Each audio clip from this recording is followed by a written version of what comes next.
Okay, before we have our quiet time, we can all get on the same page. Okay, if you're in the Sparkly book, it's page 233, chapter 10. If you're in the second edition, it's page 193, chapter 11. If you're in the first edition, it's page 179, chapter 11. And if you're reading from the JCIM, it's page 98, chapter 10. Okay. And there's a difference in the titles. In the JCIM and in the Sparkly book, it's God and the Ego. If you're in the first or second editions, it's God or the Ego. Okay. Let's just take a few moments to be quiet together.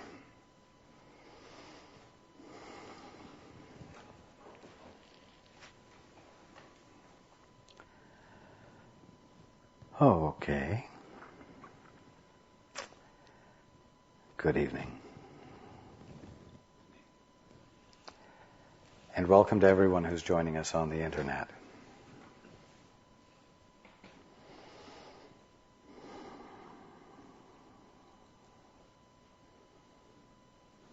You know, last week I said, if you want to feel bad because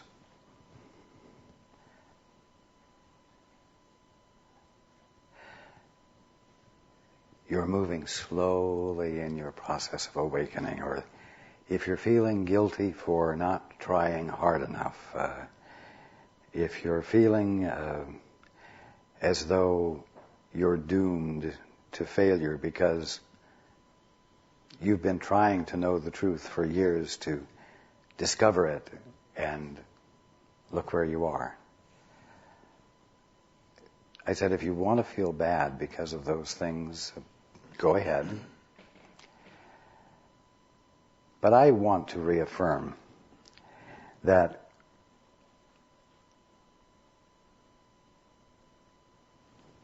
every intent you feel, that you enliven within yourself,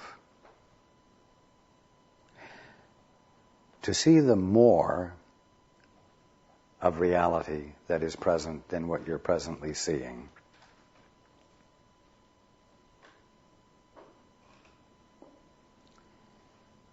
You're doing well. Because you are doing what?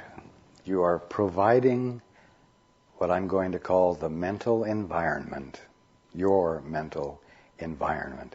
You're providing the environment in which discovery and realization can occur. You're providing the environment in which a sudden shift of perception can occur. And I want to remind you of something. You exist by grace, not by anything you do or don't do. You will wake up by grace, and you will experience healing by grace. You may provide the environment in which grace can register with you, but you can't be responsible for the healing or the awakening. And if you on your own can't be responsible for it, then there's nothing to feel bad about if you haven't experienced it yet. Feeling bad about things, feeling guilty about things is part of the human condition. And what I mean by that is that it's part of the frame of reference that everyone is in who has said, Father, I'd rather define it myself. Father, I'd rather do it my way. And then proceeded to try to do it.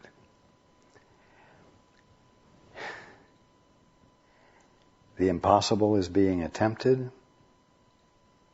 It can't be accomplished. Down deep, every single one of you knows it, and you feel foolish for trying it. You cover it up, but it's there. You know it can't be done.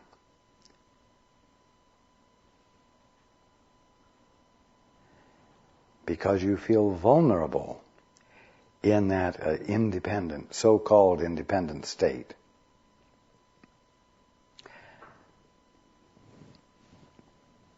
You recognize that something is wrong.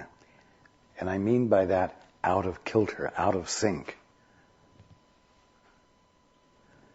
And wrong is bad. And therefore you must be guilty for doing something wrong. No, it doesn't call for guilt. Being out of sync with things isn't something you will be punished for. It's an experience that simply needs to be abandoned. That's all it means. You're doing something that can't be done. Abandon the attempt. As long as you don't abandon the attempt, you will feel vulnerable. You will feel uneasy.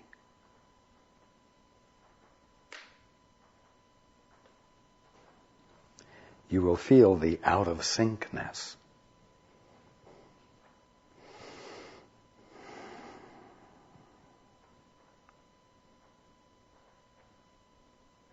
And so I encourage you all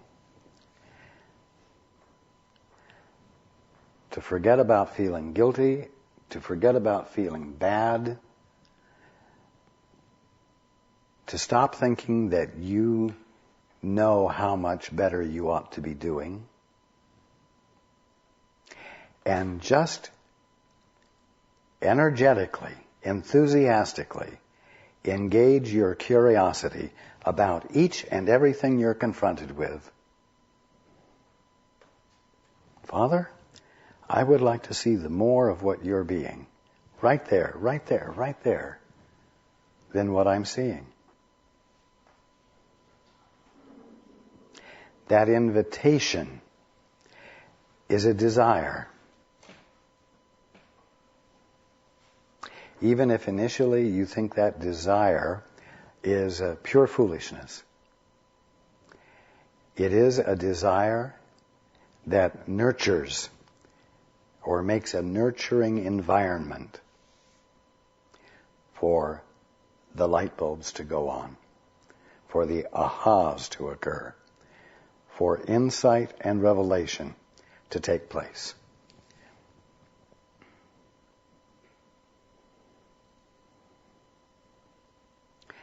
So lighten up. Lighten up, but persist in the curiosity. Lighten up so that persisting in the curiosity becomes a fun experience.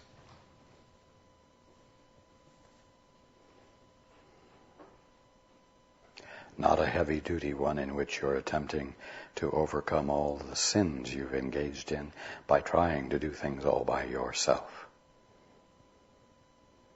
You've engaged in doing nothing. You've engaged yourself in accomplishing nothing. No sin has occurred. No punishable sin has occurred. It is possible for you to imagine you've done something wrong, but it's not possible to do something wrong. Because reality cannot be altered from what it is. And it is a singularity, not a polarized oppositional environment.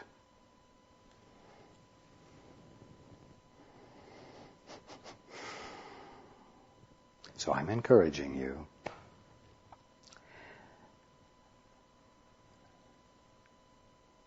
to stop engaging in self-judgment and self-criticism.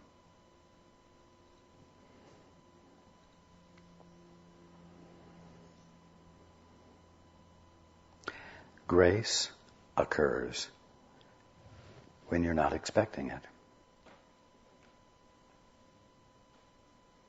Grace does not occur by a decision you make. Transformation and healing are inevitable because of what you divinely are.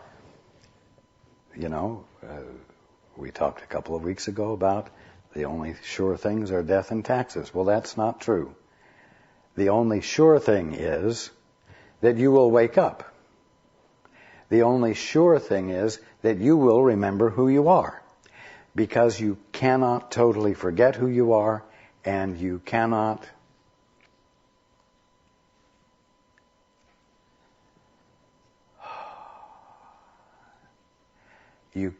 secure your place in an illusory sense of self forever.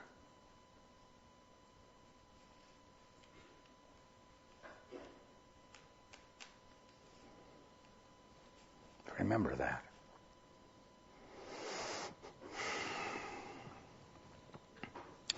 Let's go to the book. Chapter 10 in the sparkly book. God and the ego. Either God or the ego is insane. If you will examine the evidence on both sides fairly, you will realize that this must be true. Neither God nor the ego proposes a partial thought system.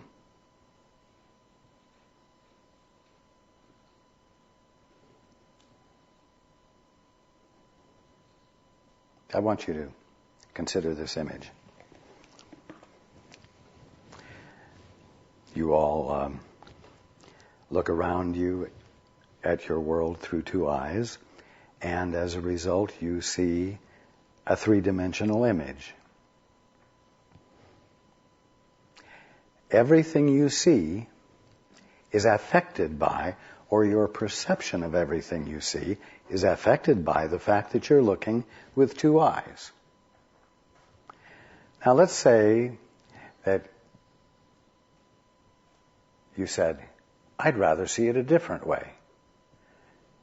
And so you took your hand and you covered up one of your eyes, or you got a patch and put it over one of your eyes, and now you're looking at everything, same thing you were always looking at before, but now all you're seeing is a two-dimensional image.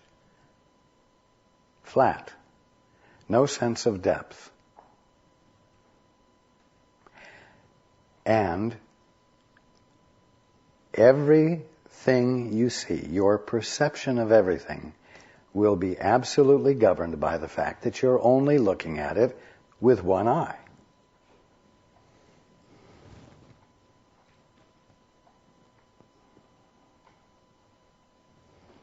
When it says neither God nor the ego proposes a partial thought system, it means that, like with your vision, whether you're looking with two eyes or one eye, absolutely everything that you experience visually is totally affected by the choice of the way you're going to look at it, with two eyes or one eye. I mentioned recently that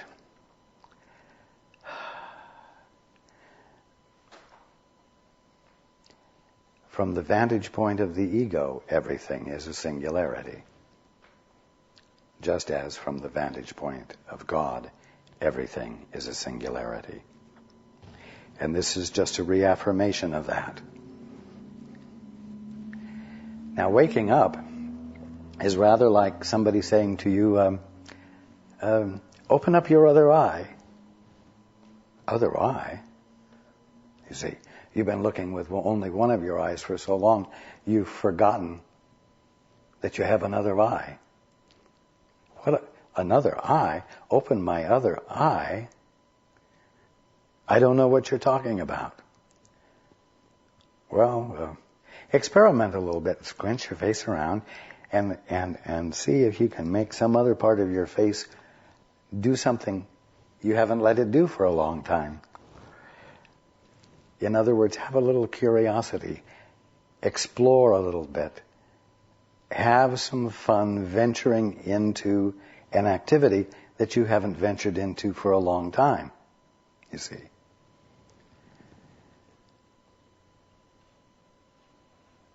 So that instead of looking at things with a private eye, you might look joined with another eye.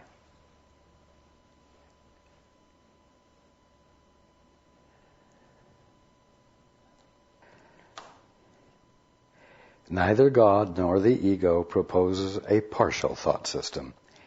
Each is internally consistent, and I'm going to add, and total. But they are diametrically opposed in all respects, so that partial allegiance is impossible. Remember, too, that their results are as different as their foundations, and their fundamentally irreconcilable natures cannot be reconciled by your vacillations. You can't dance a jig good enough to make the two one. You don't have enough mental agility to bring the two together. Now, nothing alive is fatherless, for life is creation. Therefore, your decision is always an answer to the question, who is my father?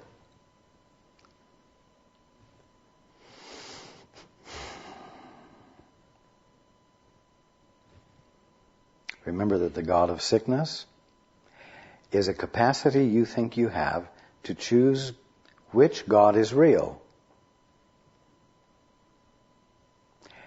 God or the likenesses of God you have made up.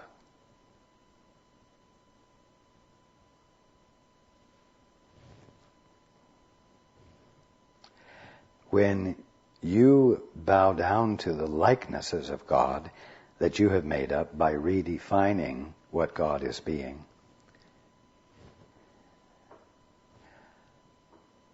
you are exercising a capacity you think you have to see things independent of the Father. Even though it's all that the Father is being that you're giving new definitions to.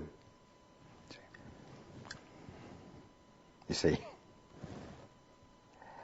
You say, but Father, I'd rather do it on my own. But you don't have anything to work on your own.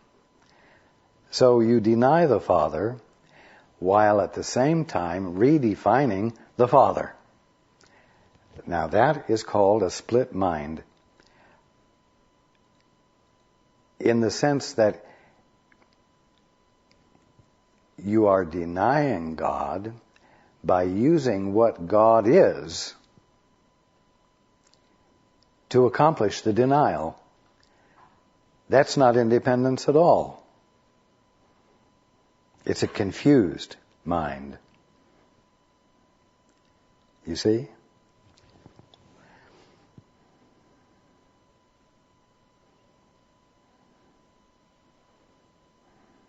You're still fixated on God, even though you're saying, God, I don't want to have anything to do with you.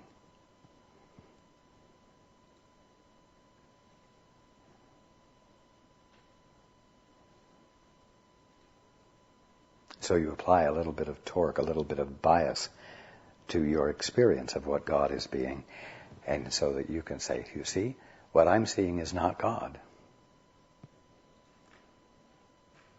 But what you're looking at and saying it's not God is just a distorted perception of what? God. There's no independence or separate activity there. There's just insanity.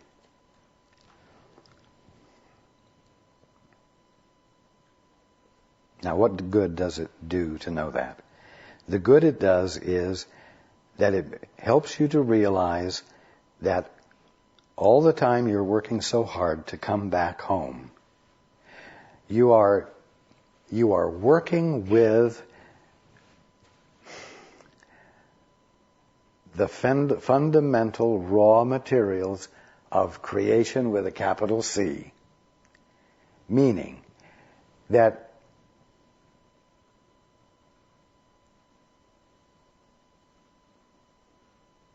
all you're doing is learning to look at things without applying your bias to it.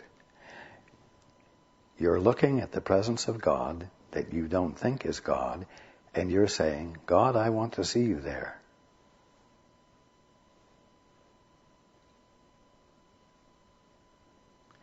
What this means is that you haven't managed to create a false creation somewhere other than where God is that would make it rather difficult to get back to where the Father is, to get to this other universe or this other dimension where God is instead of this dimension you have created.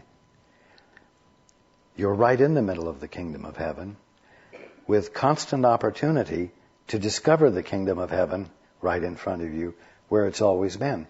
You're already home, in other words. This is the reason it helps to know this. Because it's not off in the future, and it's not off in another dimension. It's right here. All the materials that you have to work with are God materials. All of them are the presence of God. That's how close God is, and that's how close you are to God. And even you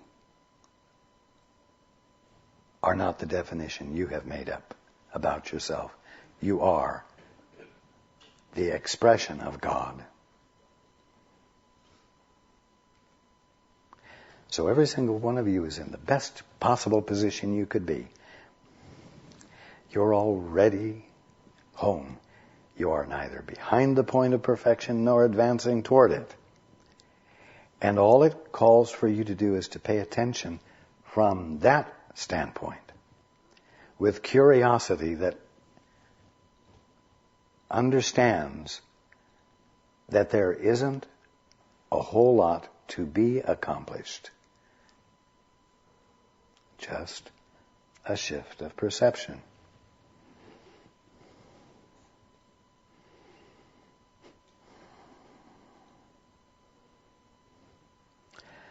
Since the whole mess was established by, or apparently established, by a decision you made to see things independent of the Father, and it resulted in effect by your getting a divorce from your father and standing as an orphan, it stands to reason that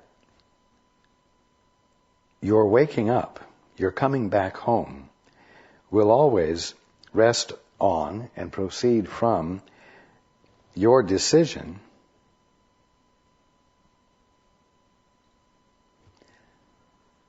to know the answer to the question, who is my father? Because that's the way you undo the divorce. And that's the way you undo your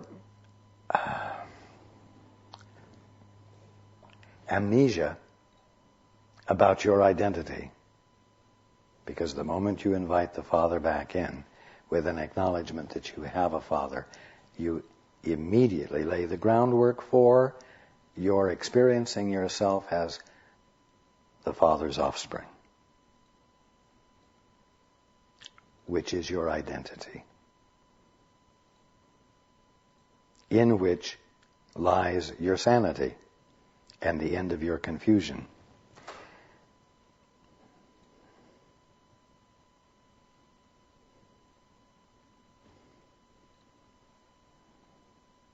The key to awakening, therefore, lies in the simple question, who is my Father?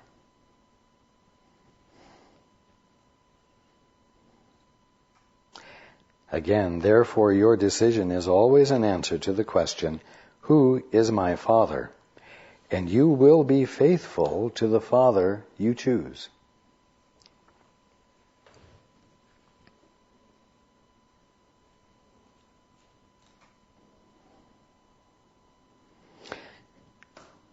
This would imply that,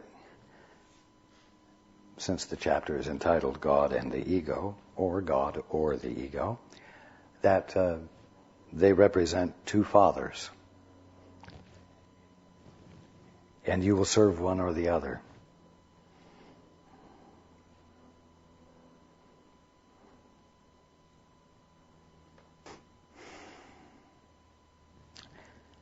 Let's continue.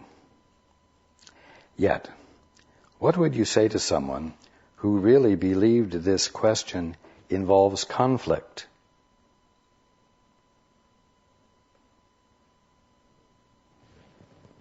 That question sort of jumps out from left field, doesn't it? Why would it say that?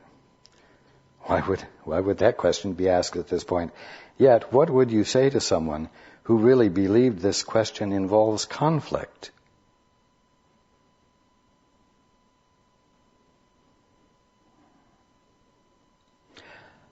Well, you do think there's conflict.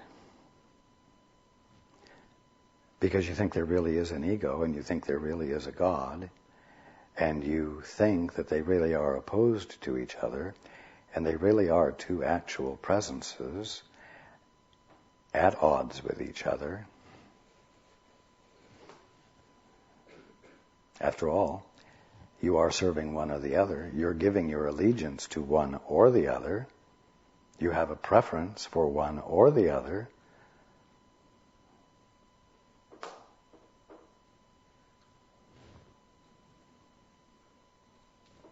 So you do think there's conflict. Yet, what would you say to someone who really believed this question involves conflict? Well, if you are not coming from a separated place, you would say to that one, it's impossible for there to be conflict between something and nothing. God is the capital S something that is all. And the ego is an imagination you came up with that isn't real and has no existence except as a spurious thought. And even though you have been letting this spurious thought be the foundation for your perception of the world and for your experience, it doesn't exist. And the way you've been experiencing the world has been pure illusion. There can't be conflict between something and nothing. You see?